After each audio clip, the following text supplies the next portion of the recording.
Who knows what evil lurks in the hearts of men? The Shadow knows. Indeed, the Shadow does know, ladies and gentlemen. And welcome back. From This Is Your Agent in the Sanctum Files. And we are back with another episode in our Shadow podcast, where we are bringing you through interviews and discussions discussing the various incarnations and interpretations of the Master of Darkness, a figure prominent in the radio, the pulps, comics, films, and television, the Shadow. It has been a little while, to say the least, since our last episode, but I am tremendously happy to be getting back into the swing of things. This episode is going to be a continuation from where our previous episode left off, the Tale of Two Shadows, where we discussed at first the differences between the pulp shadow and the radio incarnation. In that episode, I had hinted at a comparison with another character that will be getting its own episode, and today, this is that episode. Today, ladies and gentlemen, we will be looking at and talking about the Shadow and his comic progeny, the Dark Knight detective himself, the Guardian of Gotham, the one, the only, the Batman. Now, someone had challenged me, and one of my commenters had asked me about why not delve into their differences, their personalities, their philosophies, if you will, rather than just talk about something surface level. To that, I responded, okay. So, to my commenter from my previous episode, and when I made my post announcing my next episode, this section is dedicated to you, my dear listener and commenter. The philosophies of our two characters. Batman. When he was a child, of course, we all know the story, but to summarize it, crime took his life and his family at a young age. An unknown gunman, or in some continuities, Joe Chill, killed Thomas and Martha Wayne in Crime Alley. From that night on, Bruce Wayne's life was over. And then, of course, as we know from there in later stories, he goes, I swear upon the spirits of my parents to avenge their deaths and devote the rest of my life to fighting against evil and injustice. It's something to that effect. But anyway, what the important thing is, Bruce Wayne's life in that moment, his childhood, his life, his family, is over with. He essentially renounces his normal life to fight crime. He goes away for a number of years, comes back to Gotham, eventually becomes Batman. But of course, as we all know, Batman is the true identity. Bruce Wayne is the mask. Bruce Wayne is who he is when he is out in public to give a face. But at the same time, while saying that, he still does have his support network, his support system. Look at the Bat family. Look at Alfred. He has Dick. He has Jason, Damian, his own son, his own biological son, Tim Drake, Stephanie Brown. Not to mention Alfred, but according to obviously new continuities in comics, which I have not really bothered to read, Alfred's dead. But again, you get the idea. He still has that support system. He has that family connection. And of course, with Selina, he has love.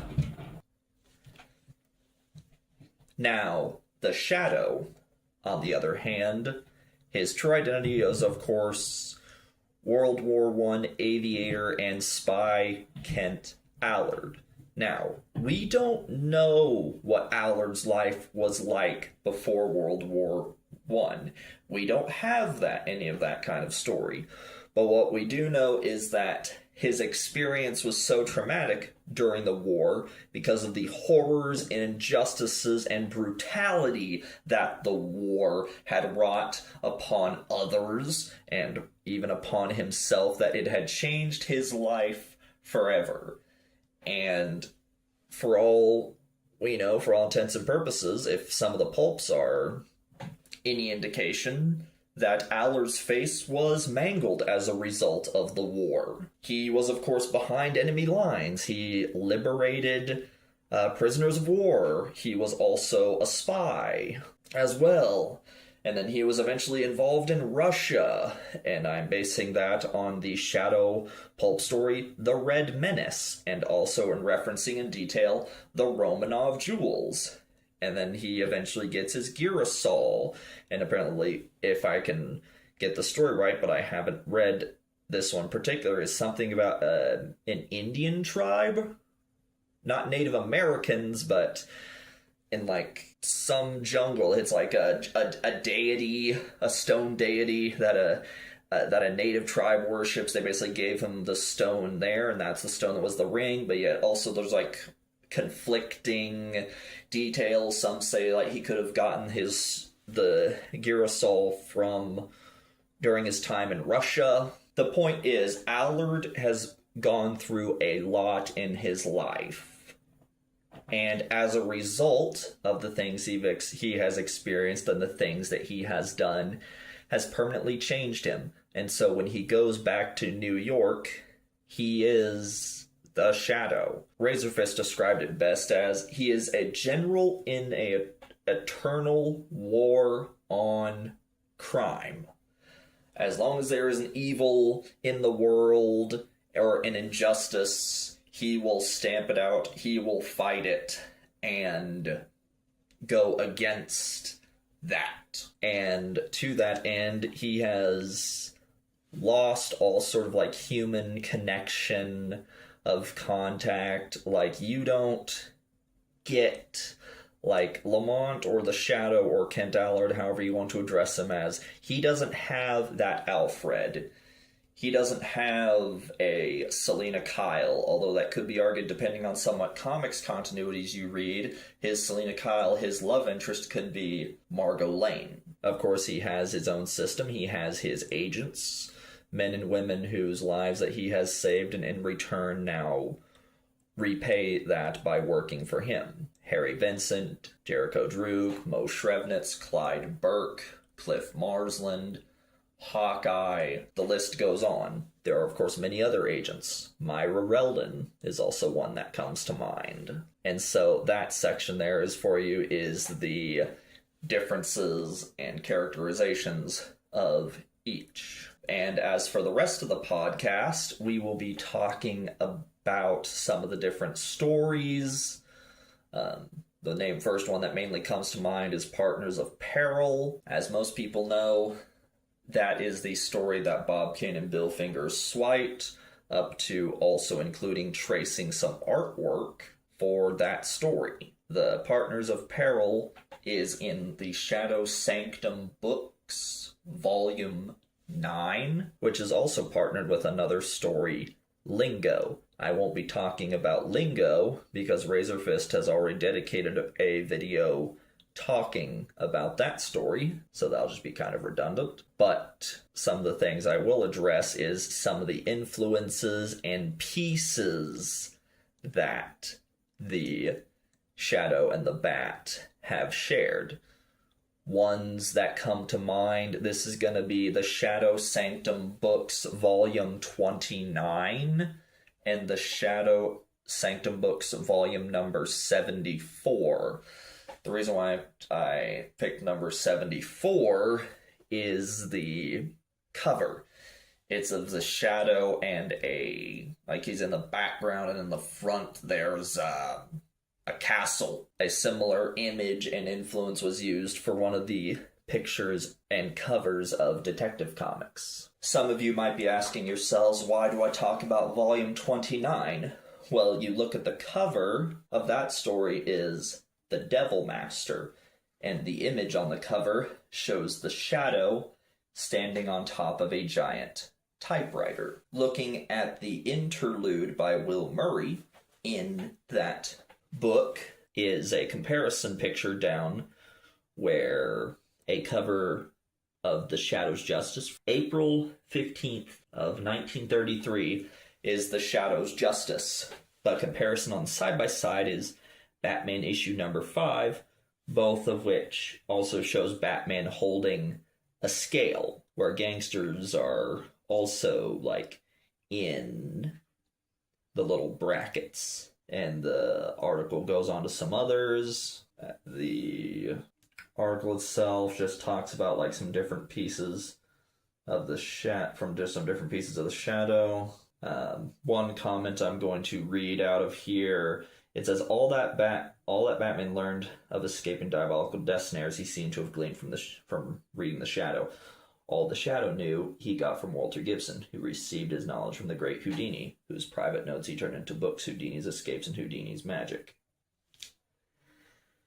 But also reading here at the top, in this case, the Shadow's rival, which is the story also in this one, was ransacked not by finger, but is believed to be the work of veteran pulp writer Edward Hamilton for the 1953 story, The Crime Predictor, for Batman, and has often been reprinted as an example of a classic deductive-style Batman story. There's also some other pieces here as well. It says, of course, neither the clever Walter Gibson nor the imaginative Bill Finger can be credited with introducing the concept of a giant typewriter. A giant mock-up of a Underwood typewriter was built at the San Francisco Panama Pacific Exposition in 1915, and it basically goes into some information about that. The Devil Master is a refry of the two-villain idea from The Shadow, the Hawk, and the Skull, with wartime flavor and a variation on the scheme of Hugh Wells' 1940 story. The Devil Master, our featured novel in the September 15th issue, is, according to Maxwell Grant, by far the best novel so far. The scenes in which the Shadow fights the tiny Mongols, he himself having become a Lilliputian figure through the uncanny power of the Devil Master, is the most dramatic that the Shadow has ever had. We agree with him entirely. By the time a manuscript is put in type in this office, at least a dozen people have read it carefully and noted all their comments. It's pretty hard to get anything that a dozen people will enthuse over. And we don't expect to have perfect reports on every novel, but we do get all the people concerned agreeing that this story is a honey, and we're sure that it has something extra special. And the Devil Master is also well known. It is marked as the first and only encounter between veteran agent Myra Reldon and the radio character Margot Lane. Sometimes readers resented the sometimes scatterbrained Margot's ascendancy over the more seasoned Myra. Nanovic went on to write, here is a story in which Margot plays an important part. Some readers have expressed various opinions as to the Shadow's female helper. She's familiar to everyone through the radio programs of the Shadow. The general opinion is that she is an improvement in the stories. Some don't quite agree, because this is the first time the Shadow's taken a girl as an agent. However, many of those who didn't like the idea at first find her more enjoyable and are really her boosters. And it talks about some of Margot's stories. She was first introduced in The Thunder King. Evidently, Gibson did not want Myra to be eclipsed by Margot, but in fact she was. Some of this was adapted into the Shadow comics during the 40s, and talks a bit more about the Devil Master, but I'm going to skip over that. But there's also, like, more to it as well. And kind of skipping ahead, there was a story that was printed in the Shadow Sanctum Books Volume 9. It was now called The Grim Joker. Again, name was pulled for Batman's arch rival, the Joker. And then, of course, Batman and the Shadow would meet much later, during the 70s, when the Shadow had a renaissance. Of course, there was the 70s Shadow comics, with the first issue published done by Denny O'Neil, and the art by Mike Kaluta. The Doom puzzle. It has a cover date of November 1973, but it was in fact published on July 12th of 1973. Denny O'Neil had done a shadow story sometime after that in Batman issue 253, which was published later that month from what I could find on the DC Wikipedia page talking about it. It's the iconic cover of the shadow looming over in the background with his automatics, and then over like a city skyline, over a city sky, and then Batman is like off to the right of the cover. That is a cover date from what I could find of a November 10th of 1973. That story is called Who Knows What Evil. That was also done by Denny O'Neil. And of course, as most people know, if you've read the book or seen it online or seen it talked about, the most well-known and famous, or as we know, infamous page of Batman talking to this older Shadow and basically says to him, "You were my greatest inspiration." It's like, "I'd be honored to want to shake your hand." Or the Shadow says, like, "The honor's mine." Of course, as we all know, again, as I alluded to the beginning of the video, the Shadow's initial origin was used to, or one of the Shadow's episodes was used to create the first appearance of Batman. So basically it's a giant load of crap by DC to cover their tails, because the Partners of Peril story was not written by Walter Gibson, but instead was created by, or written by, a second author, Theodore Tinsley. And I'm of the belief that either Straight Smith or Theodore Tinsley or even the heads were just so busy and focused on them putting out as much of their books and their shadow stories that either they just weren't aware of what DC and Bob Kane had done when they put that issue of Batman out back in the day, because I can imagine if they had, and if either Tinsley had shown them the story or who knows what, that they could have basically sued DC and Bob Kane back in the day for basically copyright theft and probably had a legal case to win. And then who knows where Batman might have happened or what might have been with the character for today. I'm not anti-Batman. Batman is one of my favorite characters of all time. I grew up with Batman the Animated Series. I like the Michael Keaton Batman movies. I love the Batman Arkham games. So it's like, Batman is a character that I actively enjoy, but knowing that this character was basically had stolen pieces of this other character that I'd equally enjoyed makes it kind of a little bit, like an issue. But I'm not going to cry over spilled milk. This is a thing that has been known now for years now. Kind of getting back into the 70s Batman, there was also another Batman book that had a shadow story published back in 1974. This is Batman issue 259. And this story was also written by Dennis O'Neil, called The Knight of the Shadow. From what I can recall, having read some scans of that book online, it basically starts as like a flashback episode. It starts as sort of like a somewhat flashback. This is before the night of Bruce's parents' death. This is like actually sometime before that, I believe. But basically, like, someone is trying to kill Thomas and Martha Wayne, but instead they are saved by the Shadow. And someone from that night has survived, is basically sworn to kill Bruce Wayne from that moment onward. Or it could have been implied that maybe the Shadow had killed the person that had killed Bruce's parents. Or it was like I forget how much exactly. because it's been some time since I read the book, but again, I read just like digital scans of it. And so basically the Shadow saves, like there's a huge time skip, and then Bruce is obviously older now as an adult, and then so basically the Shadow ends up saving Bruce Wayne, which I thought was kind of interesting. And then of course, as like later on, we get the Shadow Blood and Judgment, which is in 1986. Cover, according to both Wiki and the cover date on the comic is May of 1986.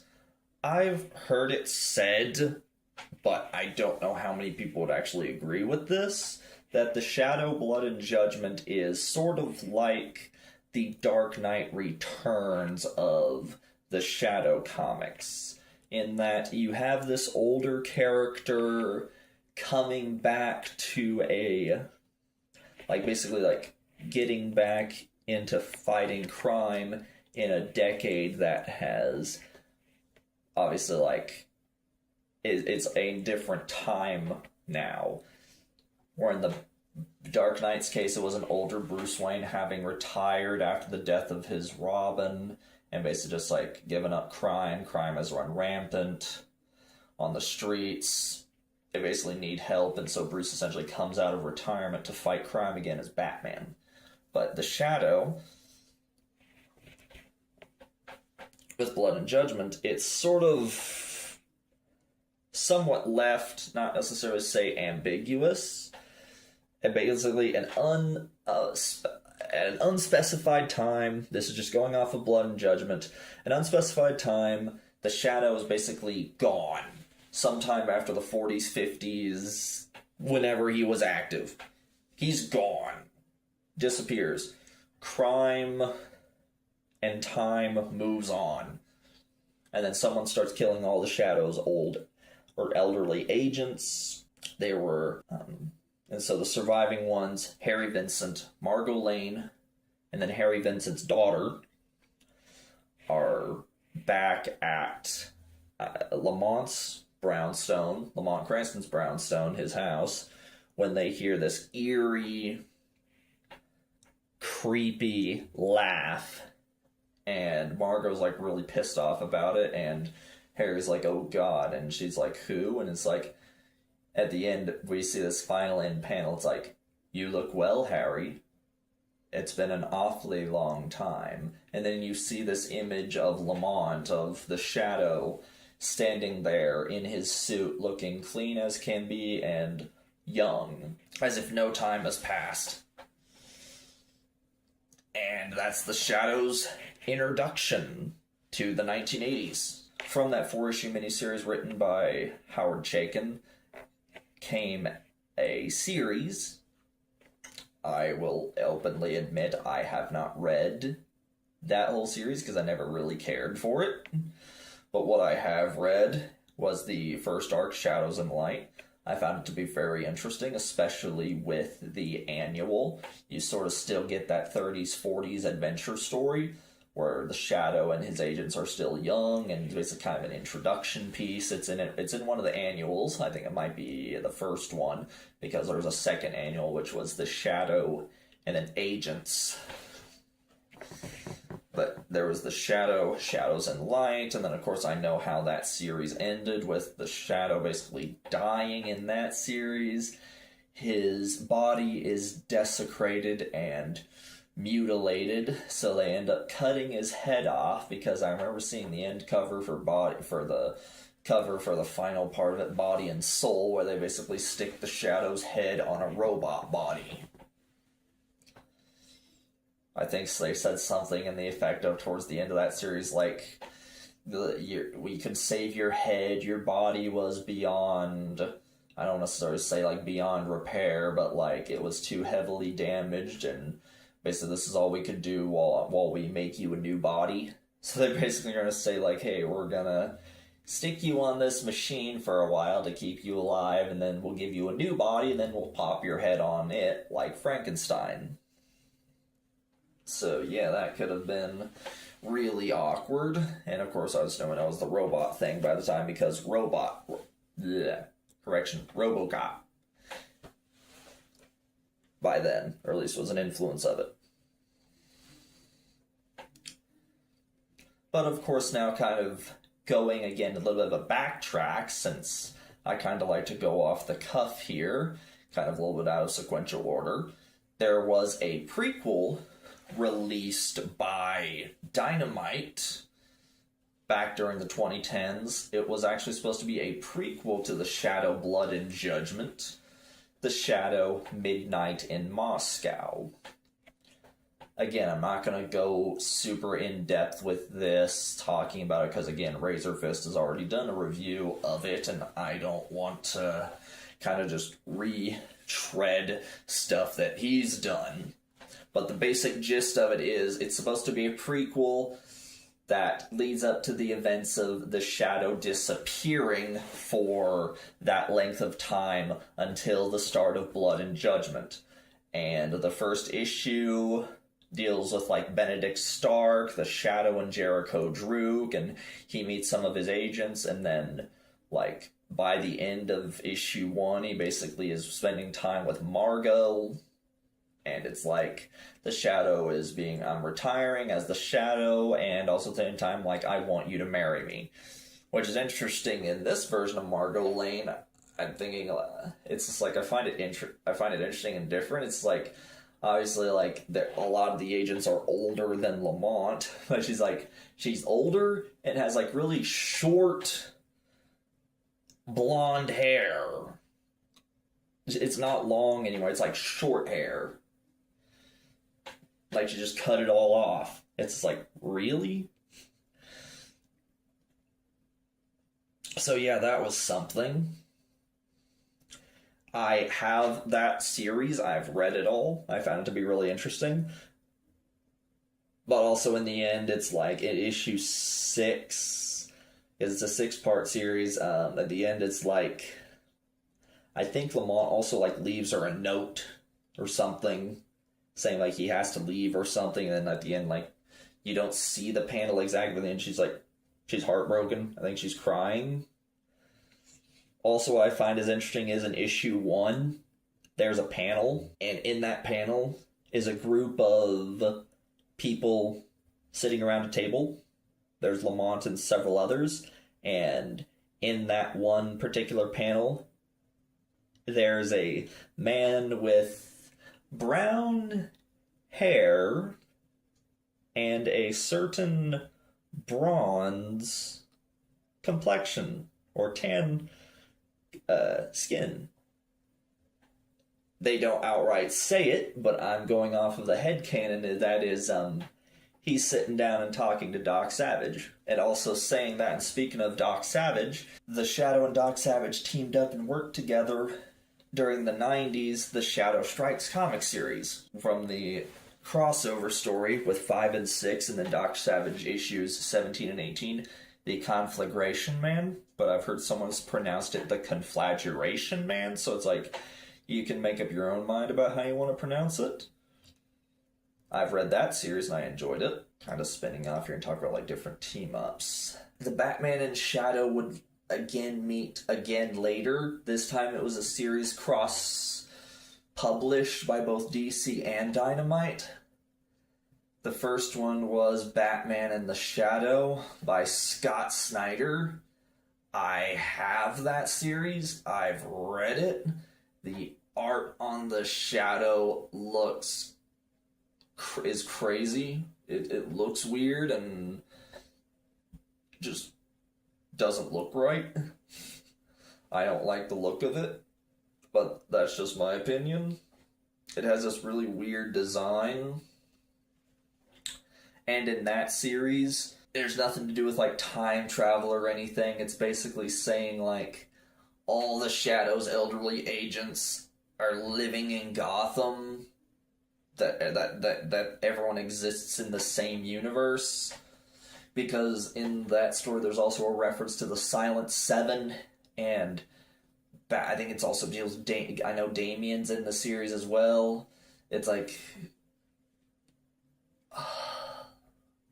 he sees newspapers But it's weird, as interesting as there's also pictures of characters from Project Superpowers. One is, I think there's a picture, if I remember this correctly, it's the picture of the Black Terror. I think maybe of also the Death-Defying Devil, who was the original Daredevil. And I think someone else. Okay, I stand corrected.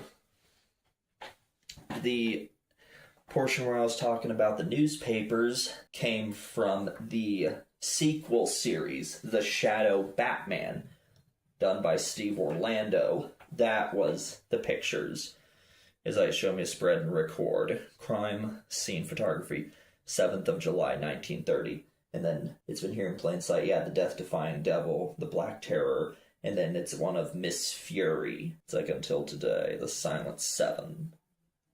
October, it's like 1910. It says 1910. It's like the Silent Seven. Their leader died. James Moriarty, the Napoleon of crime.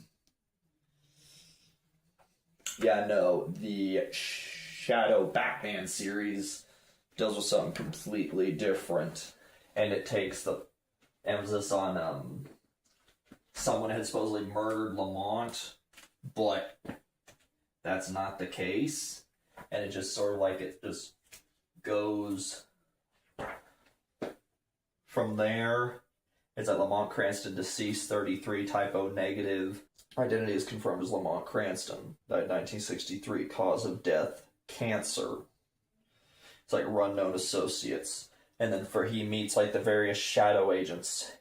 Harry Vincent. He basically goes on quote is, "I knew him, sure. He pulled the gun out of my mouth, then held it over my head for the next 50 years. And he talks to other agents, Clyde Burke, Margot Lane. Sure, Cranston could have faked his death when he made a good byline for me. Cliff Marsland, fighter pilot of the Great War, died 1963, same year as Cranston." And then he sees a certain taxi driver. It's Shrevnitz. It's like, "And why is that? Mr. Hunt's dad's buried here. He drove Cranston for years, all hours. If that old bastard's alive, he ain't here. He knows not to bother my dad while I'm around." And then the last one he meets is Margot Lane at an old brownstone, an old house. It's like, "Lamont Cranston, you were his closest associate, his last, not dead or disaffected." "Yes, well, I would be the last, wouldn't I?" "Your voice. You're unafraid of me, Miss Lane." "Why would I be, Batman? I've seen worse than you." "I knew all Lamont's faces, Shadow, Kent, Allard, Yinko, and more. We saved lives together in the 30s. How is he still alive, Margot?" "I'm still alive. I got old. All his agents did. He didn't. His hate kept him young. He was obsessed with punishing crime. There was a cruel power in him. We haven't spoken since he told us to call him by a new name.